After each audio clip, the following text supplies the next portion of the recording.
Hello guys, welcome back to our channel.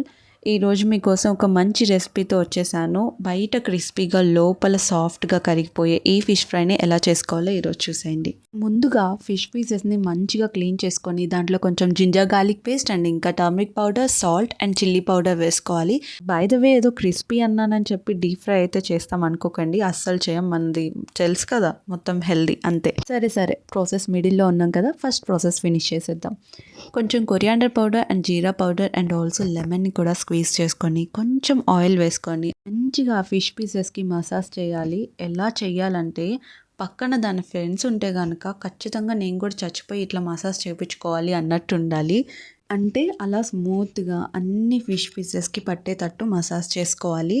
And ఇది chicken pieces లాగా ఒక 3 hours 4 hours marinate చేసుకోవాల్సిన అవసరం లేదు. డైరెక్ట్గా మ్యారినేట్ చేసుకొని వెంటనే కుక్ చేసేసుకోవచ్చు అండ్ టేస్ట్ కూడా అదిరిపోతుంది.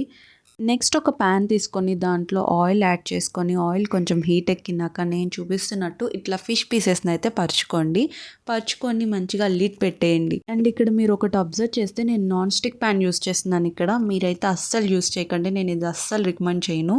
ఇంట్లో ఐరన్ ప్యాన్స్ ఏమైనా ఉంటే వాటిల్లో కుక్ చేసుకోండి, టేస్ట్ బాగుంటుంది అండ్ హెల్త్కి కూడా చాలా మంచిది. నాకు వేరే ఆప్షన్ లేక దీనిలో కుక్ చేస్తున్నాను.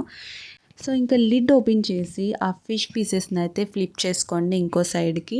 సో ఇంకో సైడ్ కూడా మంచిగా ఇట్లా గోల్డెన్ బ్రౌన్ కలర్లోకి వచ్చినాక ఒక బౌల్లోకి అయితే ట్రాన్స్ఫర్ చేసేసుకోండి ఫిష్ పీసెస్ అన్ని. ఇప్పుడు ఈ సేమ్ ప్యాన్లో కొంచెం ఆయిల్ వేసుకొని దాంట్లో 1 కప్ ఆఫ్ ఆనియన్స్ యాడ్ చేసుకోండి. గుర్తుంచుకోండి, ఆనియన్స్ అనేది ఫస్ట్ పెద్ద పీసెస్ కింద కట్ చేసుకొని దాన్ని గ్రైండ్ చేసుకోవాలి. ఇట్లా నేను చూపించినట్టు ఉండాలన్నమాట. అప్పుడే ఈ ఫ్రైకి టేస్ట్ చాలా అంటే చాలా బాగా వస్తుంది. ఇంకా 2 chillies and also turmeric powder, salt add చేసుకొని మంచిగా మిక్స్ చేసుకొని దాంట్లోనే జింజర్ గార్లిక్ పేస్ట్. ఇక్కడ మీరు చూసినట్టయితే నేను చాలా తక్కువ యాడ్ చేస్తున్నాయి ఇవన్నీ, ఎందుకంటే ఆల్రెడీ పీసెస్లో ఉన్నాయి కాబట్టి. సో ఇంకా జింజర్ గార్లిక్ పేస్ట్ మంచి స్మెల్ వచ్చే వరకు ఫ్రై చేసుకోండి. సో ఇంకా అది మంచి స్మెల్ వచ్చిన తర్వాత మీరు అందులో కొంచెం chilli powder and coriander powder, ధనియా పౌడర్ కూడా యాడ్ చేసుకొని ఫ్రై చేసేసుకోండి. సో ఇదంతా మంచిగా ఫ్రై అయిపోయిన తర్వాత మనం ఏవైతే ఫిష్ పీసెస్ ఫ్రై చేసి పెట్టుకున్నామో వాటిని కర్రీలోకి అయితే యాడ్ చేసుకోండి. కర్రీ అండ్ ఫిష్ పీసెస్ రెండు నీట్గా కలవాలన్నమాట.